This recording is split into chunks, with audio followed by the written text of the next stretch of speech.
Hello and welcome to Epiphytic Cacti. Today let's take a look at clonal variation again. And we have in front of us Rhipsalis neves-armondii form Megalantha and Rhipsalis neves-armondii form Neves-armandii. And you might be confused as to why we have taxonomically recognized forms in front of us when we're talking about clonal variation. Forms are really a representation of extremes in clonal variation. Forms typically appear in the same geographical region or area.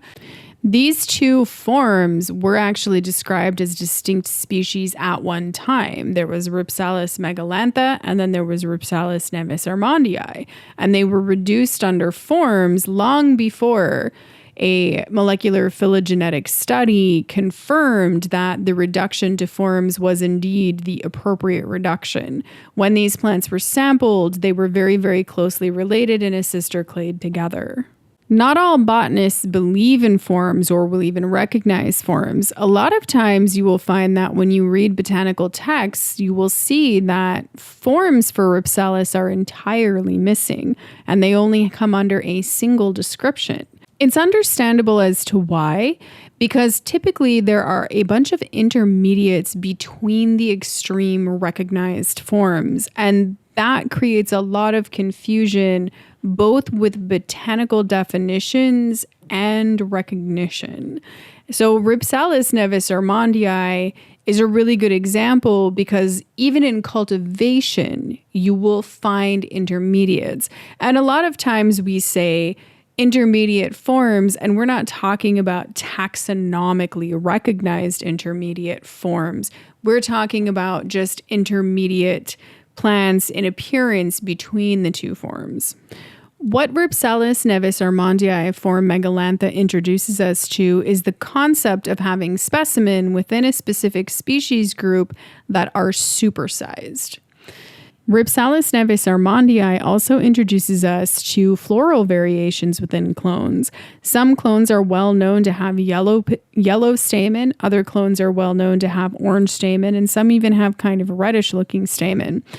And that is all just down to betalains, because betalains isn't just responsible for red pigmentations, it's also responsible for purple and yellow pigmentations. So it just depends on the general genetic makeup of that particular clone and how it's moving the betalains around. Phenotypic plasticity is even at play there because under certain growing conditions, like you might have warmer weather, colder weather, you might have a sunnier location, you might have a shadier location. So even within a yellow stamen clone, given different environments, the clone's stamen may appear lighter yellow or darker yellow. Same thing with the orange ones, same thing with the reddish looking ones. Those same attributes might come out in the color variations within the fruit or the berries. And yes, these do fit the botanical definition of a berry. And so here you can see like sometimes the berries on some clones might appear a little bit more purple, magenta, or pinkish, and other times they might be a little bit more on the red side. Most of the time, botanical descriptions are based off of one specific specimen or a small group of specimen that are found out in the wild. They're not necessarily indicative of the entire variability of the entire population that could exist out there. It's just something important to keep in mind. So you might be wondering how you're supposed to figure out whether or not your Rhipsalis are the same species or different subspecies or different forms, or like how are you supposed to figure that out? So there is kind of a weird method that I have learned to use, which is basically taking an overall kind of view as well as a very detailed view. And I know that sounds really, really confusing, but let me explain here. When you look at Rhipsalis neves-armondii, regardless of the fact that there is a huge size difference in the branches, you can tell that they grow in the exact same way. They have this same general kind of morphology. They produce new branches from the exact same locations at the tips of the old branches. They produce them in the same kind of way. They produce about the same amount. They grow to about the same kind of length. Then there's the flowers. even though their flowers are really different in size and sometimes really different in color, and sometimes even sometimes the petals are a little longer, sometimes they're a little shorter, sometimes the tips are a little rounder, sometimes they're a little pointier, or sometimes the flower petals reflex back, sometimes they don't.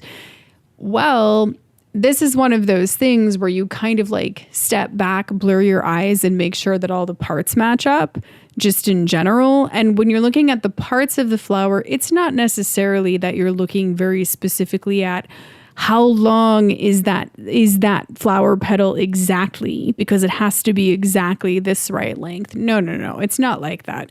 You basically like watch the flower bud form. See how is it forming? What does it look like? What does the flower ovary look like? Can you even see the flower ovary? Because in the case of Rhipsalis neves-armondii, the ovary is immersed. You never even see it. What you see is an almost fully formed flower bud underneath the surface of the branch before it suddenly just like busts through and then it suddenly opens. And you see that in both of them. So you know that they would have to be very closely related, if not the same species. And even within the clones, when the clones have red stamen or yellow stamen or whatever, you see that exact same kind of thing. So that's part of how you can kind of tell. You want to look at the aerial arrangement that is on the branches, like how are they actually arranged, not necessarily whether they have like darkness around them or not. A lot of Rhipsalis species can have darkening around their areoles. That's not indicative of defining a species. But if you look at the general kind of arrangement, where are the areoles placed? What's the pattern look like? The same thing with the flowers. Like you want to see, do they have a similar amount of flower petals? As in, like, you're not going to have a flower that has like 5 petals and one that has 20 petals and think they're the same species. That's probably not likely. They're probably not even all that closely related in that case. Do they have about the same amount of stamen? Is the way that the stamen arranged about the same looking? Is the stigma lobes, do they kind of look the same? So you're looking for things like that. Some of the Rhipsalis species are so closely related that you cannot actually tell them apart unless they have produced flowers and in some cases even fruit. And the reason why that would be, or why there would be such a strong emphasis on the flowers and the fruit, is because they're sexually reproductive parts. And one of the defining factors for a species is that they can sexually reproduce with each other and produce offspring that is also fertile.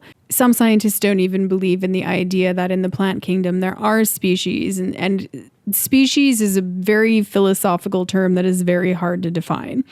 For the purposes of what we're talking about, that is one of the definitions. So don't overlook those flowers. Do not overlook those flower ovaries. They are so important. When you look at the ovaries, if they're the same species, they should have about the same kind of shape. They should just really, really strongly resemble each other. And the fruit. And it's not the color of the fruit that matters so much as it is the shape of the fruit. So even between Neves-armondii and form Megalantha, you would see that the fruit is generally the same shape. They are just two very different sizes. So it's not necessarily like a size thing so much as it is a just overall appearance, shape kind of thing. You can even go as far as cutting open the ripe fruit and looking at it and examining like how the interior looks, examining how the seeds look. Even with the flowers, you might actually want to kind of cut them down the middle and examine the flower ovary and the internal parts and everything between them. So sometimes, like, I will use Rhipsalis Campos-portoana and Rhipsalis burchellii as an example here. The flowers between those two species, they can look very, very similar, and it can be very hard to distinguish between them. However, in person, it is very obvious that Rhipsalis burchellii has a flower ovary that is considerably longer and larger than the flower ovary of Rhipsalis Campos-portoana. But that's not necessarily something that you can capture, especially without a size reference. It's just something that you can see in person when you're looking at them. Another thing that can be very useful is when they're flowering in your collection. Now, mind you, they have to be in your collection growing under the exact same growing conditions to make this assessment, and they should be growing in your collection for a long period of time before you make this assessment. Because sometimes you can accidentally trigger flowering just by moving the plant, giving it fertilizer, changing the temperature. So you do really need to kind of have them for a long time in a very stable kind of way and watch this kind of behavior. But not all Rhipsalis bloom at the same time. They don't all just bloom in the spring. Like some of them bloom, like Rhipsalis neves-armondii, for example, blooms multiple times a year. It always has. So for me, it blooms in the spring and it blooms in the fall. And so I can make the assessment that they are either probably the same species or very closely related if they are blooming at the same time or within a very close period of each other. The three plants on the left are Lepismium Houlletianum form regnellii, and the one on the right is Lepismium Houlletianum form Houlletianum. And you can see that there is some kind of clonal variation going on with these plants. And the reason why I included form Houlletianum here is because a lot of times people will think that when they get these clones with different sizes, that one of them has to be a different form, and that's not necessarily the case.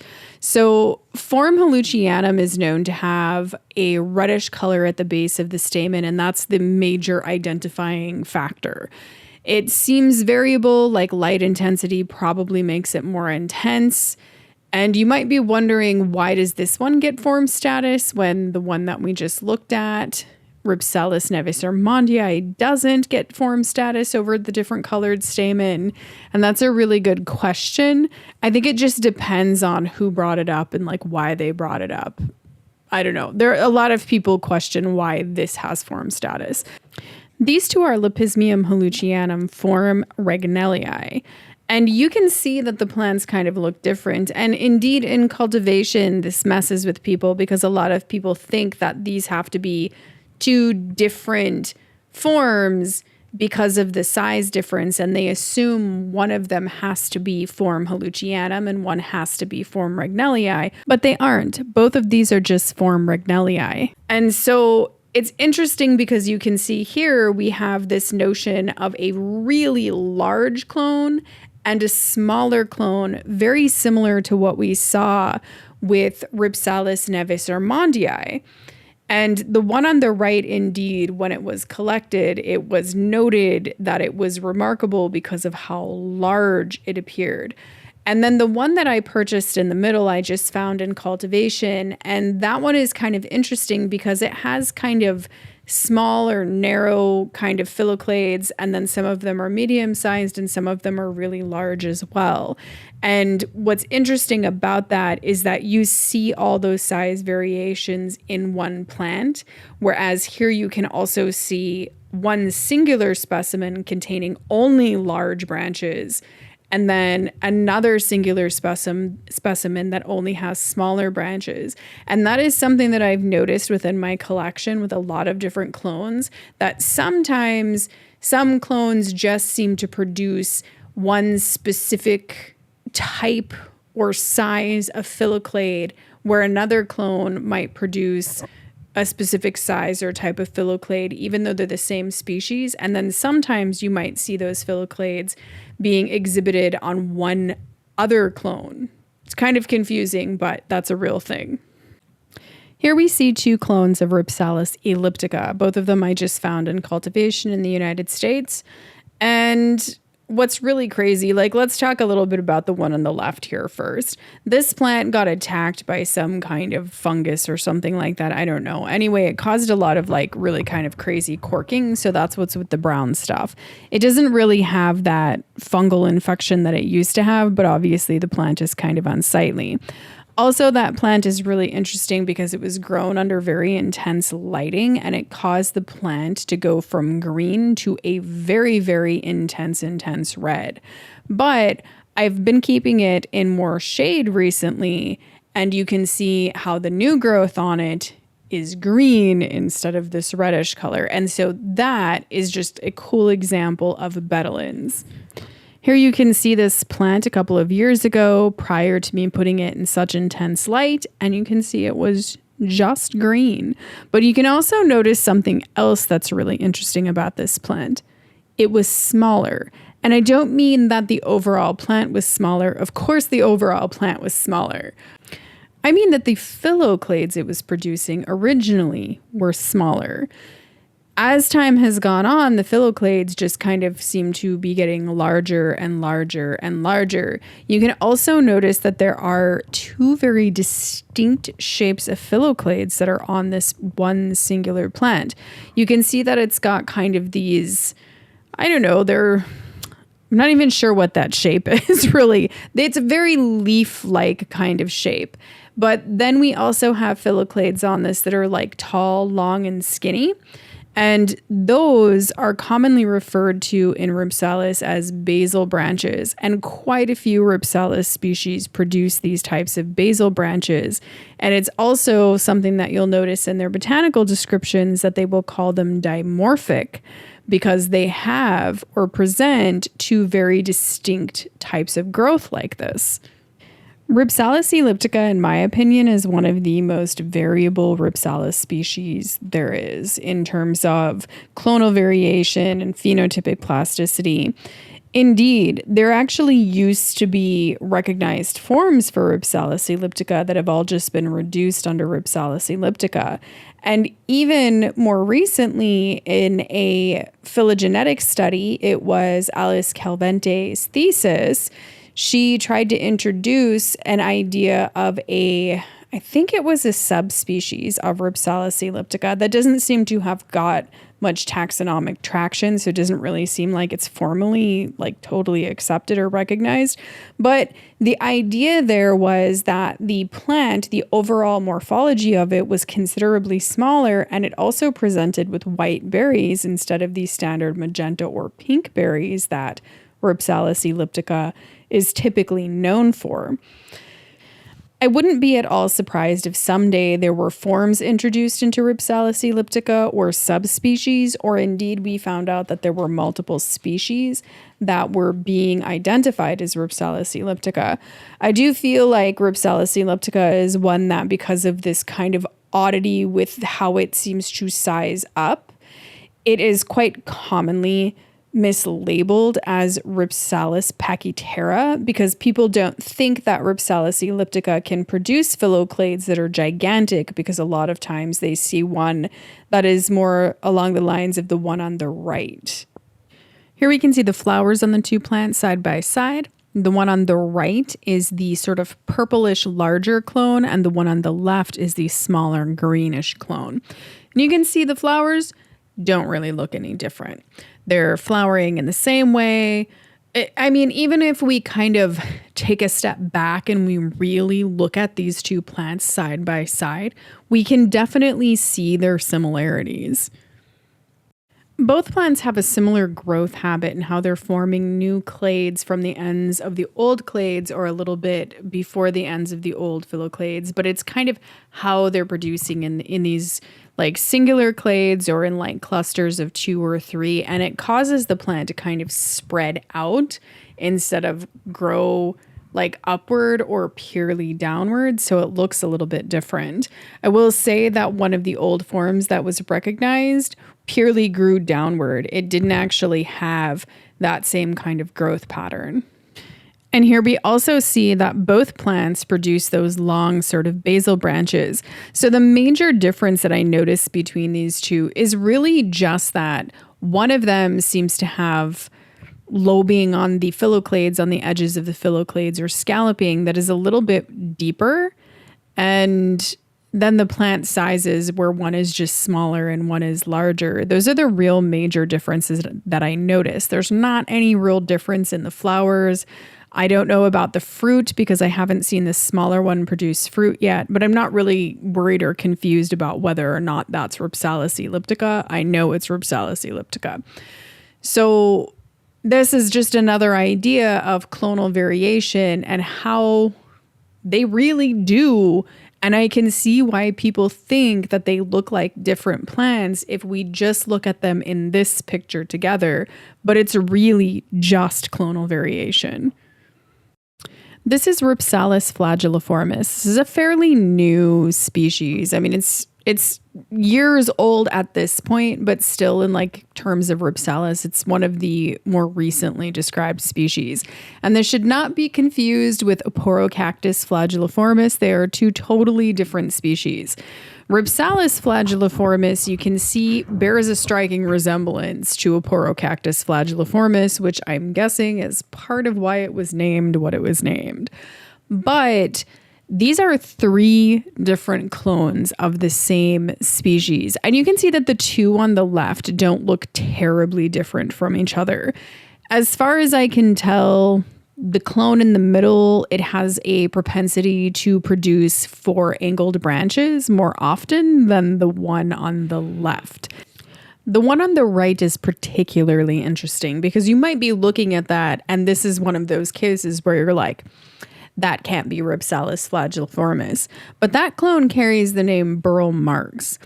And I'm not sure if it was because it was the clone that was found growing in Burle Marx's garden. I assume that is the case, though, just simply because of the way that it was named, it looked more like a cultivar type name. So it seemed like it was cultivated in his garden. Now, apparently they didn't know that it was a new species at the time that it was growing in his garden. They apparently went and found it out in the wild again, and that helped confirm that it was, in fact, a new species. So I'm not sure if it was that second collection that was made, if that's why it was named that way, or if it was the clone that was indeed growing in his garden. I'm not entirely sure. Either which way, it is a clone of Rhipsalis flagelliformis that carries the name Burle Marx. As Rhipsalis flagelliformis matures, sometimes it will drop its spines. It has all these soft little spines growing all over it. The Burle Marx clone, however, the spines are very sparse. And so that's kind of why I think it bears a much stronger resemblance to like Rhipsalis lindberghiana or to Rhipsalis pacheco-leonis, subspecies pacheco-leonis. It just, because of the lack of spines on it, really. But this actually goes to show that you could have clones of one species that has spines and another species that does not. So that's a really interesting example of clonal variation. And in this case, I wouldn't say that it's a juvenile thing. Some Rhipsalis species do not shed their juvenile growth. They keep it all the way into adulthood, and Rhipsalis flagelliformis is one of those species. So I don't look at the one that doesn't produce as many spines and think like, oh, that's mature growth, whereas the other one is purely juvenile growth. That's not the case here. Here's one of my absolute favorites. So this may have been one of the most difficult species to identify correctly. This is Rhipsalis oblonga. So we'll start with the one on the right, which I think most people who know anything about Rhipsalis are probably having a meltdown being like, that's Rhipsalis crispa-marginata. But it's not Rhipsalis crispa-marginata. And Rhipsalis crispa-marginata has like a totally messed up weirdo history thing going on with it. So Rhipsalis crispa-marginata is a species that was described a long, long time ago. And when it was described as having like those very frilly edges to the Phylloclades. You could see it in the botanical sketches. And it was always described as having pink fruit. And except the one time when the identity of the plant was in question as to whether or not it was Rhipsalis crispa-marginata and it was described with white fruit. It was only described like 3 times ever. So, bearing that in mind, let me explain. The plant on the right it has white fruit. The plant on the right is a very well-known clone of Rhipsalis oblonga. It is the clone that appears most often in botanical texts. That is not a question. So the plant on the right is in no way, shape, or form in question as to whether or not it's Rhipsalis oblonga. It's not a Rhipsalis oblonga that used to be known as Rhipsalis crispum-marginata at all. Unfortunately, a lot of times we think that because the plant has those frilly edges and we saw in a botanical sketch, that means that it has to be that plant. But a lot of Rhipsalis species can produce those wavy edges to their Phylloclades. It seems to be something that happens more often than not when the Phylloclades are actually quite thin. The thinner they are, the wavier they seem to get. And so it's also something that presents as a possible type of clonal variation. You may have clones like we see here of Rhipsalis oblonga, where they have very, very frilly edges to their Phylloclades. They have kind of frilly edges to their Phylloclades, or they don't really have frilly edges to their Phylloclades at all. Added to that, we have 3 different sizes of plants here. The plant on the right has gigantic Phylloclades. They are like bigger than my hand. They are so long, it's crazy. They're not really super wide, they're just super long. The one in the middle seems to be kind of a dwarfed version. The one in the middle was distributed by Tropiflora in the United States, as far as I can tell. I don't know beyond where they got it from, but they were also distributing it as Rhipsalis cuneata. And indeed, I thought it was Rhipsalis cuneata. But when I finally saw the flowers in person, I knew immediately that it was not Rhipsalis cuneata. I knew immediately that it was Rhipsalis oblonga. And the one on the left, I found in cultivation. I think I bought it on eBay or something. I just thought it was a really attractive plant. But when I saw that plant flower, and indeed even before it flowered, I had very strong suspicions that it was Rhipsalis oblonga. And when I saw it flower, I realized, yes, it is Rhipsalis oblonga. And the way that we can figure out what is what here is because all 3 of these plants have flowered, and I know for a fact that all 3 of them have white fruit. I've actually seen pictures of the fruit on all 3 of these plants.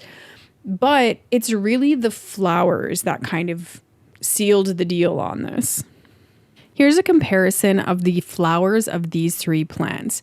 The flowers pictured on the left are the plant on the far right, the rather large one. The flowers in the middle are the plant on the far left, and then the flowers on the right are the plant in the middle, the kind of dwarfed one. And you can see how similar all these flowers are. What else was interesting is that they all flowered around the same time, which was in late fall, which is kind of unusual for the Rhipsalis in my collection to flower at such a late period. You also really want to look very, very closely at the flower buds as they're developing. Even when they initially emerge, you just really want to look very closely at it. The other thing about Rhipsalis oblonga that I noticed is that the flower petals tend to be quite thin. And it creates this kind of strange thing where the flowers quite often open contorted if they open. So it's kind of it's interesting because of all of the Rhipsalis that I've seen, there's like a very small amount of them that kind of have that weird phenomenon where the petals are so thin that they just are kind of bizarre looking.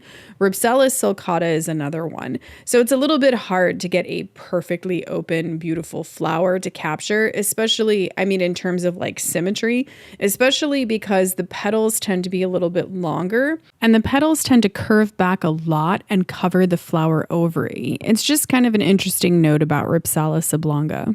Another thing that I think can be really useful is examining your nubbins. So new growth on the Rhipsalis, it's really interesting because it seems to be a little bit more true to what the species growth actually is. So I think that we've already examined in these plants that the Phylloclades kind of look different when they're fully mature, and part of that is because of the frilling that's on the edges of them.